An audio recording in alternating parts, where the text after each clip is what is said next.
Hey guys, Dole here with Dole's Basement Records. How's everyone doing in the VC community? And I'm hanging in there. I've been sick since for a little bit. I think since about the 5th. I had a fever, real bad chills. Couldn't stay warm for a few days, and then I started feeling good. Went to work. Was fine that day. The next day, I started feeling bad again. I can't taste anything.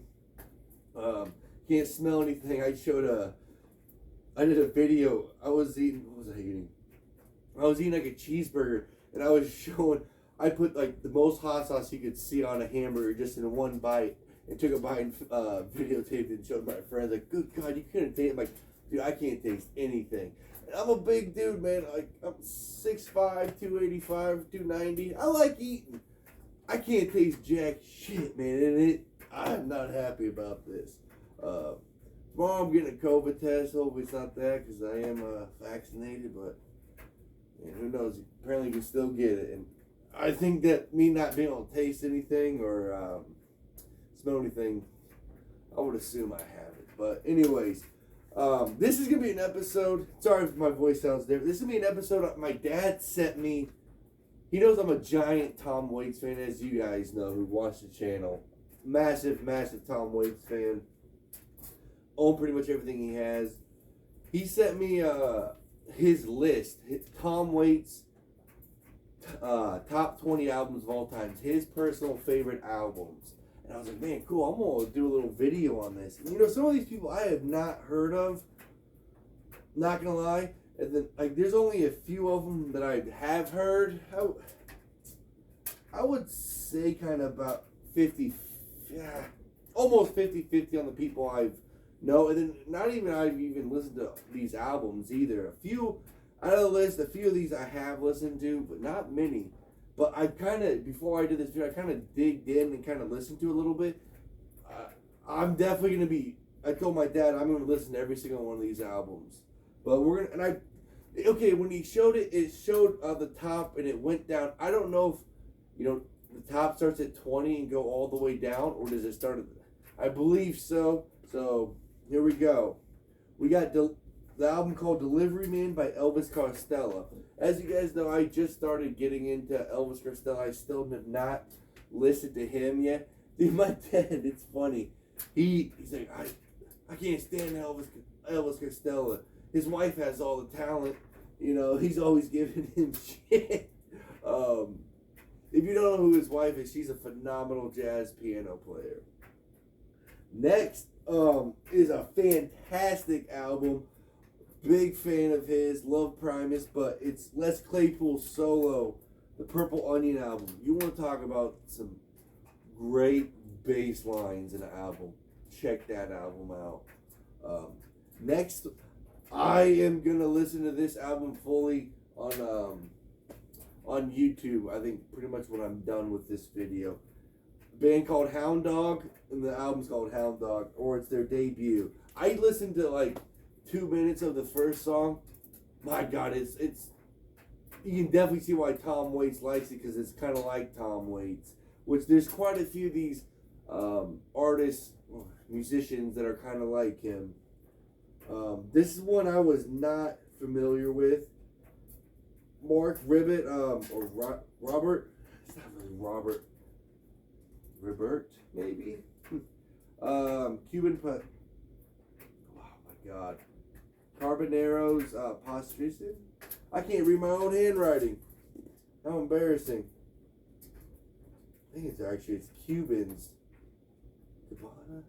Oh, it's good. Okay, I can read. I'm sorry, man. My handwriting. I wrote these. This is the hardest part of the video, me writing down all these. Cabanos Postresa. That part I don't know, sure. But by Mark Ribbert. Yeah, I know I'm saying that wrong. There's quite a few of these. It's kind of weird.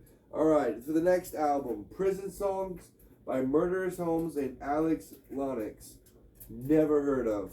And then the next one, it says Bill Hicks, Rent in E minor. I know Bill Hicks was a phenomenal comedian. I paid my dues listening to him while I used to mow acres of just open fields. Would have my headphones in. I got introduced to Bill Hicks that way. look each way, you just see open grass, and you're out there 12 hours a day with the headphones, light up a J. You gotta do what you gotta do, and just get lost in the lost in his comedy. Man, he is phenomenal. I love his take he did on drugs. He's like, I love drugs. I did everything. I did pretty much everything, and I laughed my way all the way to the end when I stopped. And guess what? I never killed anyone, never murdered anyone, never raped anyone, never stole anything. Had a job and laughed my ass all the way and had a good time or something like that. All right, on to the next. And this one, it just says the passion for the opera Ariel. Sorry, man, I suck at reading, as you guys can tell. So I was not familiar with that one at all, because and usually it would say like, Purple Onion / by Les Claypool. And this one, it didn't do anything. It just said Passion of the Opera, Ariel. Next one, the guy I'm just now getting started into, as I was telling you guys, Frank Zappa. This one wasn't it though. Yellow Shark, had not listened to that album by him. Alright, for the next one is the Texas Seasick. God, people are going to hate this episode. Bohemian Marvin band. And I looked them up. It's almost like I listened just a little bit. It felt like an actual choir band. Believe it or not. The next one's James Brown Start Time. I've only listened to a few of James Brown albums. I think I own 2 or 3. I don't think any more. I don't think I've listened to more besides those 3 or 2 albums that I have by him. I can't remember which ones I even got. I'd have to relook. All right, the next one's Little Richard, the Specific Sessions. Man, I should have wrote better. I apologize, guys. Oh my God. And usually I don't got bad handwriting, but since I've just been dizzy nonstop too. Man. All right, where am I? Leonard Cohen, I'm Your Man. He's the one I'm excited to check out too, because he's got definitely a lower voice, and I'm not too familiar with his stuff either. On to the next one, I am the Pogues, Rum Sodomy, and and the Lash. I want this album. It's hard to find any of the Pogues album. I can always find the one with it's like Once Upon a Time in Grace something. I own it. Actually, I just saw it over here. All this is a mess. I need to start going to alphabetically. Oh well, I don't need to show it. But yeah, man, check out the Pogues, man. Great Irish, Shane McGrath or something like that, aka the biggest drunk in the music business, or was. Man, alcohol ruined him. All right, Lounge. This was a band called Lounge Lizards, and it said that was the name of the album too. So I'm guessing that was probably their debut album. Not familiar with them. It kind of rings a bell of the name, but man, I am not 100%. I don't know. Let me wet the whistle real quick. I apologize for me struggling on some of these words. That's when you get when you're not smart. Alright, where am I? Next one. Bob Dylan's Basement Tapes. Definitely know him. Definitely listen to those. Can't go wrong with Bob. Especially those early Bob albums. Woo, baby. Yes, ma'am.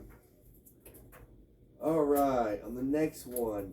Gavin Bryars, Sinking of the Titanic. Okay, I was like, what? Sinking of the Titanic? So I actually played that on my phone. I just kind of skipped through it, and it was real slow, and it didn't start, like, you couldn't hear anything start off on all the songs, and all the songs kind of blended in through, like, I would spend like 30 seconds of this song, 30, kept going for a few songs, and it all kept like it was like one bit long album, kind of like that, what was that Jethro Tull album? I haven't listened to it, but I know they had one like that. All right, the next one, Exile on Main Street by the Rolling Stones. great album. I'm a Sticky Fingers guy, but hey, I ain't judging, Tom. Alright, on to the next. Captain Beefheart. I am not familiar with them. The name always sounded kind of familiar when I read like Captain Beefheart. I just kind of know that. And I played the album. It was Trout Mask Replace. A replica? Oh my god, my handwriting. Oh man. Trout Mask Replica or Replace. Either one by Captain Beefheart. That album came out in 1969. My god, you can tell where Tom Waits definitely kind of one of the guys who definitely influenced them besides like Louis Armstrong or Louis, you know. Alright, the next one. We got two more. The Lunis Monk, Solo Monk album. I know that's a jazz guy. I'm not familiar with them at all. I don't know if that's really a band or just one guy. Not familiar at all. And what I believe is his number one album, or it's Elvis Costello, the one I did number 20. It's one, either one. Frank Sinatra in the Wee Small Hours. And I've never listened to a Frank Sinatra song.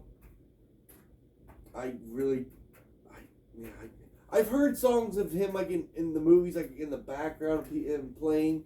I couldn't name you one of his songs. Never listened to one of his records from start to finish. But I'm going to. That probably will be the last album I listen by him. Not just because it's his favorite, just because when I've heard him sing, I've never got too great. Like, it didn't do much for me. I'm not saying he's not talented or anything like that, But a lot of people love Sinatra, and he's well respected, and I'm not going to disrespect the man. But that one probably the last. Like I said, the first one I'm gonna listen to because I listened to just a little bit, and I was like, I dig it. It's Hound Dog.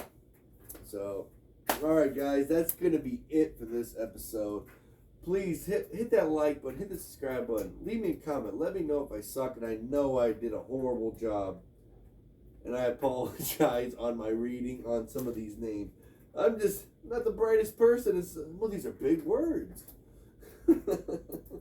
That's why, work at a record store and I mow lawns for a living, people. I mean, what do you want from me? But, all right, guys, I appreciate it, and have a good rest of your evening.